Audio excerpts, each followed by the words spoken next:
আপনারা অনেকেই আমার গত ব্লগে দেখেছেন যে বাংলাদেশ থেকে আমার বাসায় আমার খুব কাছের মানুষগুলো এসেছে। তো যেহেতু বাংলাদেশ থেকে এসেছে আর আমি বাংলাদেশ থেকে কিছু আনাবো না, যদি লাগেজ খালি থাকে কারো, মানে ওয়েট যদি থাকে, সেটা তো হয়ই না কখনো আসলে। তো এখানে হচ্ছে আমি টুকিটাকে অনেক কিছু আনিয়েছি, প্লাস আমার শাশুড়ি পাঠিয়েছে, মানে সব কিছু আমার শ্বশুরবাড়ি থেকেই এসেছে। তো এখানে হচ্ছে একটা বোম্বাই মরিচের আচার দিতে বলেছিলাম, তো সেইটার ঢাকনাটা অলমোস্ট খুলে গিয়েছিল আর কি, জাস্ট একটা স্কচ টেপ দিয়ে পেঁচিয়ে দিয়েছে। এইটার প্যাকেজিংটা একদমই ভালো হয়নি, তো মেবি অনেক তাড়াহুড়া করে দিয়েছে, তো যার কারণে মানে খুব ভয় পাচ্ছিলাম দেখে। আর তেলও বের হয়ে অনেক কিছুতে ছড়িয়ে গিয়েছে, যেহেতু বোম্বাই মরিচ প্রচুর ঝাল ছড়িয়ে গিয়েছে। আমি যখন স্কচ টেপগুলো খুলতেছিলাম আমার হাতটা জ্বলা শুরু করে দিছিল। তো এখানে হচ্ছে আচার পাঠিয়েছে, আমের আচার, জলপাইয়ের আচার। তো আমার শাশুড়ি অনেক দিন আগেই এগুলো সব প্যাকেজিং করে রেখেছিল। তো আমি বলছিলাম যে আসবে আসবে আসবে, কেউ না কেউ তো আসবেই, তো তখন দিয়ে দেওয়া যাবে। তো এই তো চলে আসছে কাছের মানুষগুলো, আর তারা যেহেতু এখানে ঘুরতে এসেছে তাদের ওয়েট একদমই খালি ছিল। তো সেই কারণে খালামণি নিজেই ফোন করে যে তোমার যা যা লাগবে আমাদের কাছে দিয়ে দিও, কোনো সমস্যা নেই। তো এখানে হচ্ছে আমি আচারগুলোকে বের করছিলাম, একটা একটা করে আচারগুলো খুলছিলাম। জলপাই আচার আর আমের আচার দিয়েছে, তবে কোনটা জলপাই কোনটা আম সেটা আমি এখনই বুঝতে পারছিলাম না। আর এগুলোর মধ্যে তেল দিতে হবে, তেল দিয়ে আবার সুন্দর করে আর কি জারের মধ্যে রাখতে হবে। তো আমার শাশুড়ি মানে অর্ধেক প্রসেসিং করে দিছে 80%, বাকি 20% আমার আর কি কমপ্লিট করতে হবে। তো এই তো এগুলোকে রাখলাম। এরপরে দিয়েছে হচ্ছে পোলাওর চাল। পোলাওর চাল দিয়েছে বলতে আমি আনিয়েছি, কারণ আমরা যেখানে আছি এখানে পোলাওর চালটা মাঝে মাঝে একদমই খুঁজে পাওয়া যায় না। তো এই জন্য আমি অনেক দিন ধরে চিন্তা করছিলাম কেউ যদি একদম খালি আসে তো তাকে দিয়ে পোলাওর চাল আনাবো কিছু।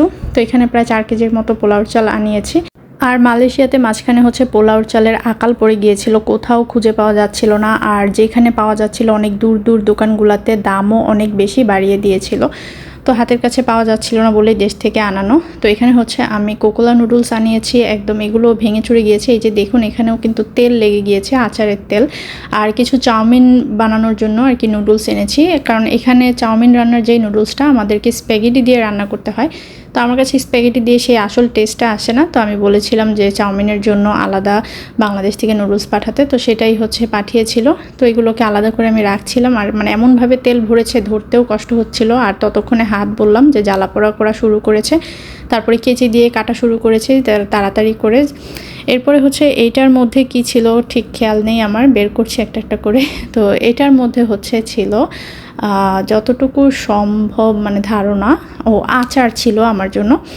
আমার ননদ হচ্ছে আমার জন্য আচার পাঠিয়েছে। আচার বলতে কি, ওই যে আমরা ছোটোবেলায় যেগুলো খেতাম চাটনি, তেঁতুলের চাটনি, সেগুলো। তারপরে হচ্ছে বার্মিস আচার, ও কক্সবাজার গিয়েছিল, তো কক্সবাজার থেকে আমার জন্য নিয়ে আসছে টুকটাক যা পেরেছে। আর যেহেতু ওয়েট যে মানে কিছু দিলেই না ওয়েট একদম সমান সমান হয়ে যায়, তো ওইভাবে বুঝেই পাঠাতে হয় সব কিছু।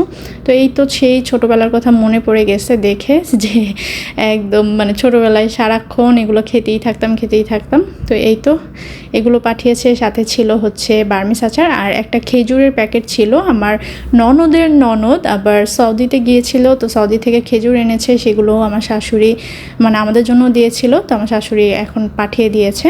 তারপর এখানে হচ্ছে গুড় পাঠিয়েছে, পাটালি গুড়, একদম নতুন যেই গুড়টা যখন আসে তখন আর কি কিনে রেখেছিল। তো আমার শাশুড়ি এগুলোকে সুন্দর করে আগেই বললাম যে প্যাকেট করে রেখেছে। তো গুড়টা পুরো একটা নাকি চাকা ছিল, তো সেটাও দেখুন একদম চাপে ভেঙে গিয়েছে। আসলে জিনিসপত্র আনালে অনেক কিছু নষ্টও হয়ে যায় মাঝে মাঝে। তো আর যেটা হয়েছিল এয়ারপোর্টে না আমার লাগেজটা খোলা হয়েছিল, মানে কিছু মেবি ওদের কাছে সন্দেহজনক মনে হয়েছে, তো সেটার জন্য লাগেজ খোলার কারণে সব কিছু আরও বেশি ওলটপালট হয়ে গিয়েছে। তো এই তো গুড়টা ভেঙে গিয়েছে, মনটা দেখে খারাপ লাগছিল। আর এখানে হচ্ছে সরিষার তেল আনিয়েছি আমি, এখানে 1 কেজি পরিমাণ সরিষার তেল আছে, খাঁটি ঘানি ভাঙা সরিষার তেল। তারপরে হচ্ছে এখানে আনিয়েছি মরিচের গুঁড়া। মরিচের গুঁড়া নর্মালি হচ্ছে মিল থেকে যে ভেঙে দেয় সেটাই আনানো হয়, তবে লাস্ট মোমেন্টে একদমই পারছিল না। আর এখন যেহেতু শীতের দিন, রোদ নেই, তো সেই কারণে হচ্ছে রেডিমেড কিনে দিতে হয়েছে, কিছু করার ছিল না। আর মরিচের গুঁড়াটা আমি বাংলাদেশ থেকে আনিয়ে খাই। এখানে মরিচের গুঁড়া শুধু রং আর রং, অন্য কিছু না, মানে রং ছাড়া কোনো ঝাল বলতে কিছুই নেই, কোনো ফ্লেভার নাই। এরপরে হচ্ছে ঘি আনিয়েছি, এখানে আধা কেজির মতো ঘি আছে। 1 কেজির মতো আনাতে চেয়েছিলাম, ওই যে বললাম যে ওয়েটের একটা লিমিটেশন থাকে আমাদের সব কিছুর, তো এই জন্য আর পারিনি। তো ঘি থেকেও দেখলাম যে একটু একটু মেবি বের হয়েছে, তো এটাও মোটামুটি ঢাকার বাইরে কোথাও থেকে আনিয়েছে, আমার ননদই এনে দিয়েছে সব কিছু। একদম দেশি গাওয়া ঘি তো আমরা এখানে পাই না, তো এগুলোই হচ্ছে আমাদেরকে দেশ থেকে আনতে হয়। তো এখানে হচ্ছে চালের গুঁড়িও আনিয়েছি, কারণ আমরা যেখানে আছি সেখান থেকে যদি আমরা বাসায় চালের গুঁড়ি বানাই বা যে চালের গুঁড়ি দিয়ে কিছু বানাতে গেলে না সেটা অনেক সময় পারফেক্ট হয় না। তো এর আগেও আমি আনিয়েছিলাম, সেগুলো শেষ করেছি, আবার নতুন করে আনিয়েছি। তো আমার শাশুড়ি প্রায় এগুলো করে করে রাখে একটু একটু করে, যাতে কেউ গেলে বা কেউ আসলে এখানে আমাদের কাছে পাঠাতে পারে।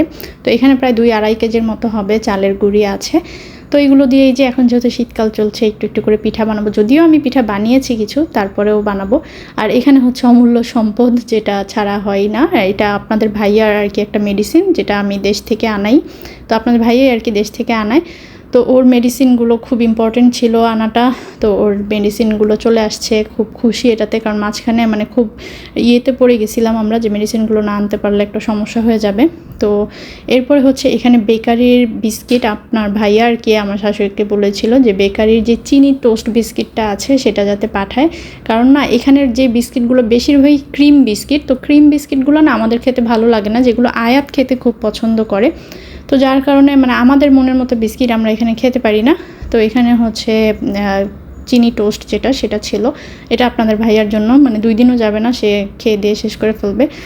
আর ওই যে লাগেজ ভর্তি যে বিস্কিট দেখছেন, এর আগেও কিন্তু আমার শাশুড়ি বিস্কিট পাঠিয়েছিল, কারণ আমার শাশুড়ি যখন চা খায় বিস্কিট খায় আয়াত তখন ভিডিও কলে দেখে আর বলে যে বিস্কিট পাঠানোর জন্য। তো সে একটু একটু একটু একটু করে জমিয়ে দেখুন আয়াতের জন্য পাঠিয়ে দিয়েছে যেভাবে পেরেছে। আর এখানে আমি এনার্জি বিস্কিট খুঁজছিলাম যাতে আমি চা দিয়ে খেতে পারি আর কি। তো এই ছিল আমার বাংলাদেশ থেকে আনা জিনিসপত্র। এছাড়াও আরও অনেক জিনিসপত্র ছিল যেগুলো চাইলেও আনাতে পারিনি, ফ্রোজেন অনেক খাবার দাবার ছিল। তো যাই হোক, যা এসেছে আলহামদুলিল্লাহ, দেশের অনেক কিছু মিস করছিলাম সেটা পেয়েছি। আজকে ব্লগটা এখানে শেষ করে দিয়েছি। সবাই অনেক বেশি ভালো থাকবেন। আল্লাহ হাফেজ।